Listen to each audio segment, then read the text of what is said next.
Epic crime ensemble films are rarely made these days, but fans will always have Heat. Though it may not be the Michael Mann movie to receive the most awards or nominations, it's certainly his fan favourite project, a deliriously crafted genre classic that makes the absolute best of its massive canvas, and it's about to turn 25. Still, after so many years and with the near 3-hour movie's gargantuan production, there is inevitably a treasure trove of incredible stories which Mann and his co-stars have revealed over the years. From the innovative manner in which Mann filmed his iconic set pieces to the acting tics of his exemplary cast and everything in between, I'm Josh from WhatCulture.com, and these are 20 things you didn't know about Heat. Number 20. The bank robbery gunfire was all recorded live on set. It's no secret that Michael Mann has a penchant for gritty authenticity where his action sequences are concerned. But even so, he went to extreme measures to ensure that Heat's iconic bank robbery shootout sequence not only looked real,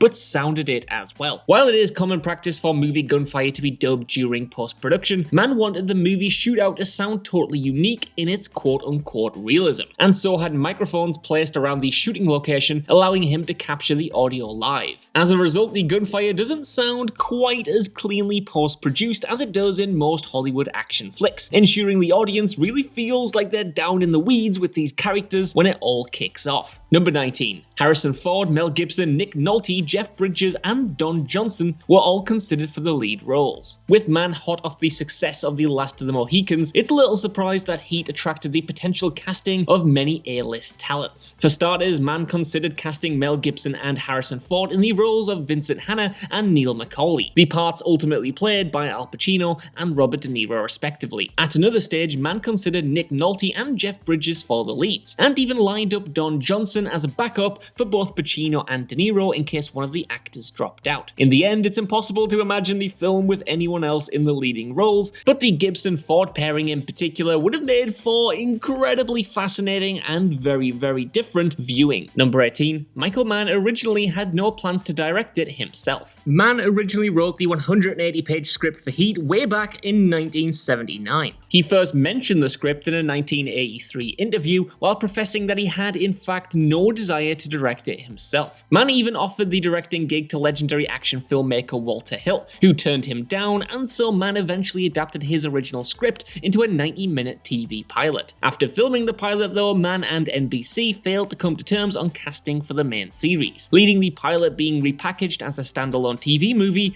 LA Takedown. After the success of The Last of the Mohicans and with his planned James Dean biopic falling through, Mann finally decided to helm Heat himself, and the rest, as they say, is history. Number 17. Al Pacino's iconic one-liner was improvised. One of the most memorable moments in the entire 170-minute movie is Pacino's hilarious outburst of, "Because she's got a great ass and you've got your head all the way up it." And no, I'm not going to try and do a Pacino impression, I'd just do it a disservice. Seriously, just watch the clip, it's really funny, it's really good, and you don't want me to mangle it, but you know the one. This is a hilarious example of classic swinging for the fences Pacino, and on the film's DVD commentary, Mann confirmed that this was entirely improvised by the legendary actor. Hank Azaria himself confirmed this as well, adding that it, quote, "scared the hell out of him." Better still, in 2016, Pacino confirmed that cutscenes from the film depicted Hannah's cocaine addiction, hence explaining some of his more, animated moments throughout the film. Number 16. It's loosely based on a true story. Believe it or not, but the loose shell of the movie story is based on actual events, albeit embellished for cinematic reasons by Mann. The film is semi-adapted from a real-life cat-and-mouse game between Chicago cop Chuck Adamson, a real-life friend of Mann's who has worked with him on other projects, and a criminal called Neil McCauley. McCauley was a professional thief who Adamson chased throughout his career, and scenes such as the iconic diner meeting between Hannah and McCauley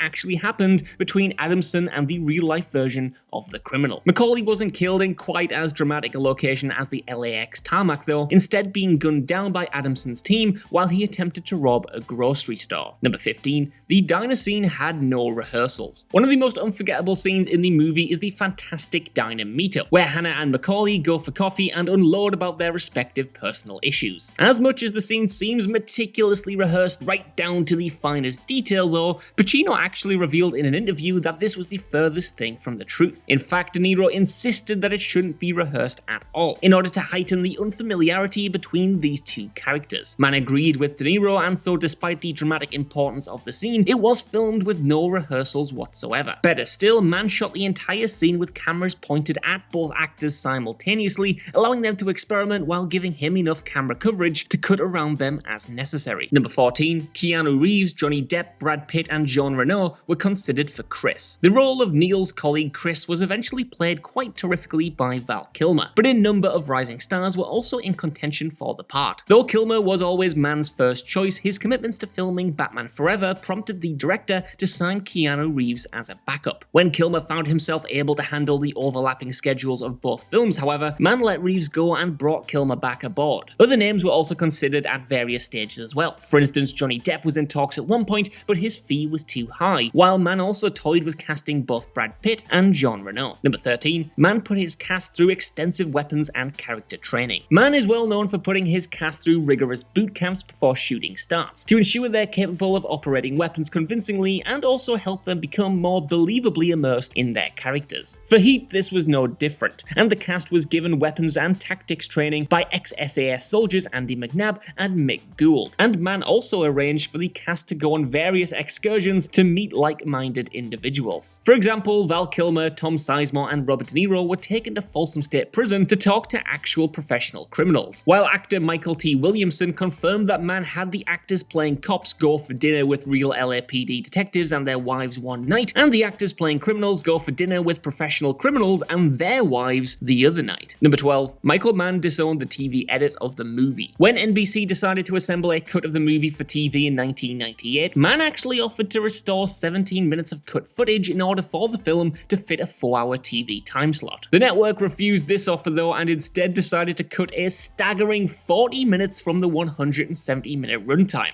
in turn allowing it to fit a 3-hour time slot with commercials. Mann responded by disowning the TV cut of the film and insisting that it be credited to the pseudonym Alan Smithy, ensuring his name was kept off the televised butchery of his expansive vision. Number 11. The film is used as a teaching aid for real-life soldiers. Heat's focal shootout is often lauded for its tactical realism, to the extent that it's actually often used as a training tool for real soldiers around the world. In 2002, the US Marine Corps in San Diego showed the shootout to recruits in order to demonstrate a correct method of retreating from gunfire, and Val Kilmer was reportedly ecstatic to learn that his mid-gunfight magazine change was also singled out as the correct way to do this act. Similarly, in 2007, the shootout was also shown to British Army cadets at RMA Sandhurst for both the retreat and gunfire maneuvers on display. Number 10. There is a myth that Pacino and De Niro never actually acted together. In the first few years following the movie's release, an urban legend of sorts did the rounds that, despite Heat being hyped up as the long-anticipated showdown between Al Pacino and Robert De Niro, the two never actually appeared physically on set together. Though this is obviously false to anyone who has watched the movie as it's supposed to be seen in its letterbox ratio. For those watching pan and scan versions of the film on TV in the pre-widescreen days, most shots depicting the two actors together were actually cropped, showing only one of the actors' faces in the frame at any given time. And so the myth was born, which continued to propagate until the film finally hit DVD and people could see it in its intended aspect ratio at home. Number 9. The bank robbery has allegedly inspired real-life heists. In addition to serving as a teaching tool for law enforcement, the central heist has also reportedly influenced the methods of ambitious criminals. In particular, the 1997 North Hollywood shootout, which saw Larry Phillips Jr. and Emil Matassareno rob the North Hollywood Bank of America branch and die in the ensuing shootout, has been likened to Heat's shootout, with Phillips even later being found to own a copy of the movie. Heat has also been allegedly invoked by news media in countries as diverse as South Africa, Colombia, Denmark, and Norway to describe daring heists of armored cars. Number 8. The film was shot entirely on location with no sound stages. Sound stages are used throughout the film industry both to shoot complex CGI-heavy scenes which require enormous amounts of control, and also to create sets which the production simply can't find in reality. However, Heat was uncommonly shot with the use of no sound stages whatsoever. Despite filming for 107 days across an estimated 85 locations, everything you see in the movie was actually filmed on location. Mann tasked his location manager Janice Polly with trying to find as many locations as possible which hadn't been featured in films before, resulting in just 10 of the movie's locales having a appeared in prior works. The one location which challenged Mann above all others though was unsurprisingly LAX, with the crew almost having to find a new stage for the finale after the Unabomber called in a bomb threat to the airport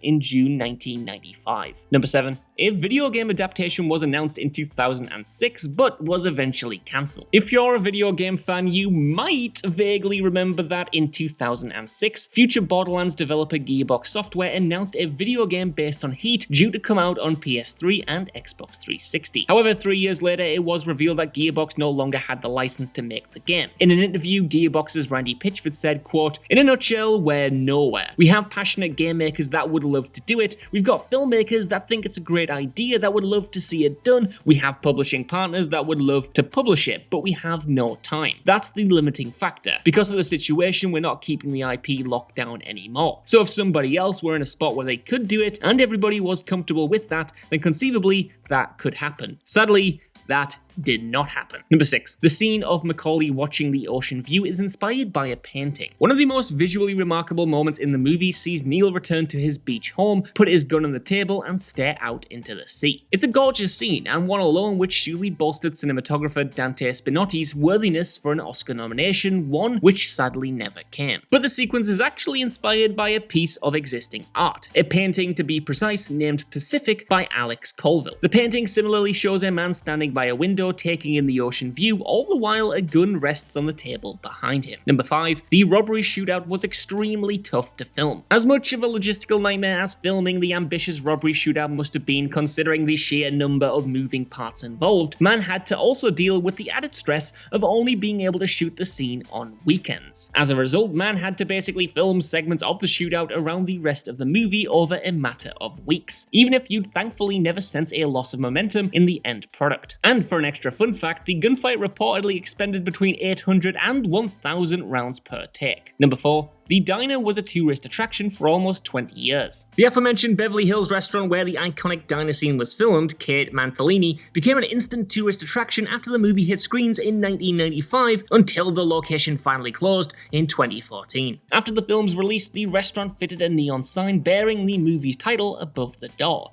and a poster of the actors shooting the scene was also proudly displayed inside. Better still, knowing diners could ask to be seated at table 71, called The Table by the staff, where the scene was filmed, and though the restaurant couldn't take reservations while in operation, many nevertheless called attempting to reserve the table. Number 3. Michael Mann considered having Macaulay and Hannah kill each other at the end. While shooting Heat, Mann heavily considered filming an ending where both Hannah and Macaulay mortally wounded each other during their climactic gunfight, rather than Hannah simply prevailing over Macaulay as occurs in the final cut. Mann ultimately decided against the idea for whatever reason, and considering that their dual demise might have been a little too cute and obvious for its own good in terms of hammering home the cop-criminal duality, it was probably the right call to make. As it stands, the ending of the movie is pretty much perfect. Number 2. The real-life location of Trejo's death contains a bloody surprise. In the third act of the movie, Macaulay visits his crewmate Trejo's house to find him bleeding out, having been fatally tortured. It's a great scene, but apparently the movie's crew didn't quite do a good enough job of cleaning up the bloody death scene afterwards. As a result, the future residents of the house saw the movie, got curious, and pulled up the area of carpet where Trejo died, only to find remnants of the movie blood still underneath. Would such a uniquely grim remnant improve the sale value of the house or not? I don't know, but either way, it is neat